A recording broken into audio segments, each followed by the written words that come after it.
নমস্কার বন্ধুরা, ভালো আছেন নিশ্চয়।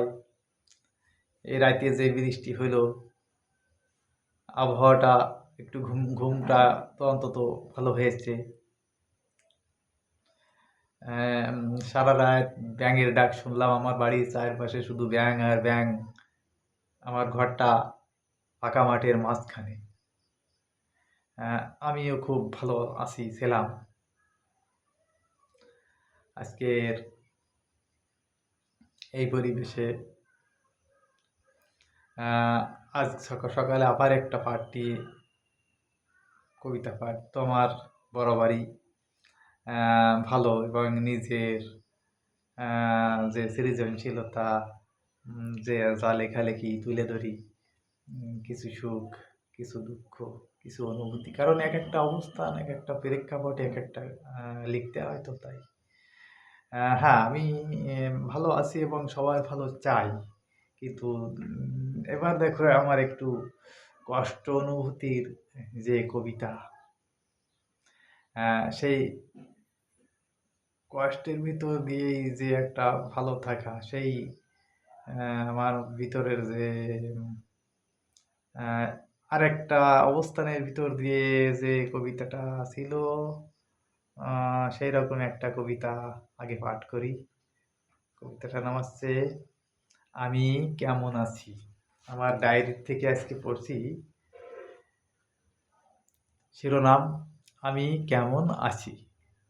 আমি কেমন আছি এ কথা জানতে চেও না আজ। কেউ আমার পাণ্ডুলিপিতে দেখো না খুলে পৃষ্ঠার একটিও ভাঁজ। আমার নৌকার গতি কোন দিকে হবে জানতে চেও না কেউই তা। নিজ অভ্যন্তরে করে যাব আমি চলাচল হাঁটা। দেখতে এসো না কোনো দয়াশীল মানুষ আমাকে কি খাই। দেখতে আসবে না আমার ভিতরে ডুবে থাকা ছোট্ট ইচ্ছাটাকে। কখন আমি কি খাচ্ছি, কিভাবে ঘুমাচ্ছি, কোথায় শুয়ে থাকছি, কেমন ভাবে, কি রূপে, মাটিতে কি বিছানায়, দেখো না কেউ ভুলেও নয়নে। বেঁচে থাকি, মারা পড়ি, কোনো কিছুতেই মাথা ঘামাইতে শোনা। কোথাও আমাকে কোনো সন্ধান তোমরা করবে না। সবটুকু শেষ রাখি তোমাদের সব লেনদেনে। আমার রাজ্যের রাজা কিংবা প্রজা আমি সর্বক্ষণে। করবে না পদবিক্ষেপণ তোমরা কেউ আমার এ রাজ্যে আজ। দেখতেছেও না আমার পাণ্ডুলিপির দেহ পৃষ্ঠার কোনো ভাঁজ। এই কবিতাটাই আবার একেবারে শেষ নয়, এরপরে আমি আর দুটি কবিতা আনছি। দ্বিতীয় কবিতাটির নাম দিলাম স্পর্শ পাবে না তুমি।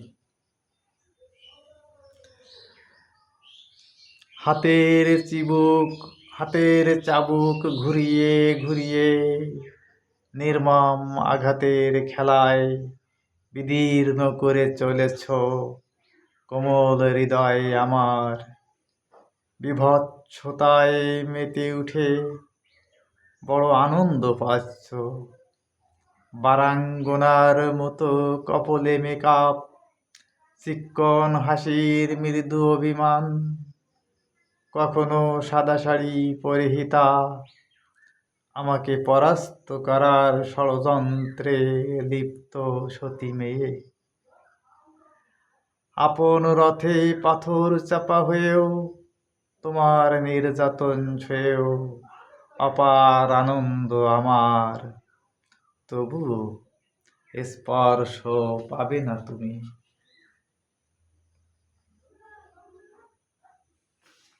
হ্যাঁ, দ্বিতীয় কবিতাটি হয়ে গেল। সবাই ভালো করে খেয়াল করে কবিতাগুলো শুনুন এবং বোঝার চেষ্টা করুন এবং বুঝে কিছু মন্তব্য করবেন। তৃতীয় কবিতা, তার শিরোনাম হলো প্রতিযোগিতা। তৃতীয় কবিতার শিরোনাম প্রতিযোগিতা। ভেঙে ফেলা খুব সহজ, ভেঙে দেখো আরো কিছু সোমনাথ, ভেঙে দেখো আরো কিছু বৌদ্ধ বিহার, ভেঙে দেখো বাবরি মসজিদ এবং অসংখ্য মানুষের হৃদয়ের আসন। ভাঙনের প্রতিযোগিতা করে যাও দুর্বার গতিতে কালো বন্যার জলে। প্লাবিত করে দেখো সমস্ত দেবালয়, লোকালয়, বিদ্যালয়। ভাসিয়ে ডুবিয়ে তৃপ্তভঙ্গি করো, ছন্দভঙ্গের উৎসব করে তোলো। প্রচণ্ড ধাক্কায় ঘটাও ভূমিকম্পের মহাবিস্ফোরণ। বিশ্ববিবেক এখন মাথা নিয়ে তোমাদের করে ভয়। অস্ত্র শস্ত্রের মহড়া দাও সমুদ্র উপকূল থেকে হিমালয়। তোমাদের সাম্রাজ্যবাদী থাবায়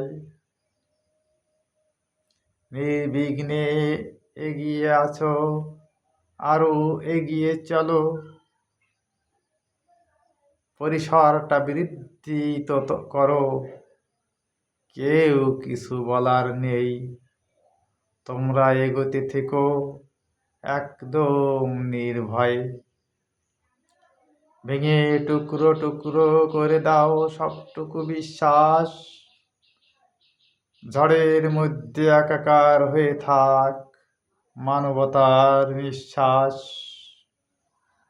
বিজয়ীর তালিকায় লিখো তোমাদের নাম।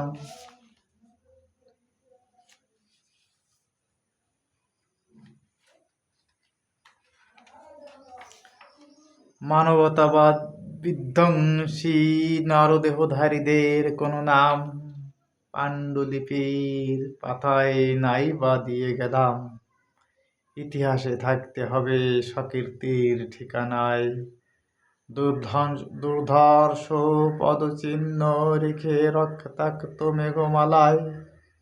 আমি আর কি বলতে পারি একবিংশ শতাব্দীর উঠোনে। ব্যস্ত সময় পরিক্রমার চক্রে শূন্য বাতায়নে। ভাঙতে ভাঙতে অণু থেকে পরমাণুতে রূপান্তর ক্রমে চলো। কেবলই ভাঙো, একাধারে ভাঙনের খেলা করো।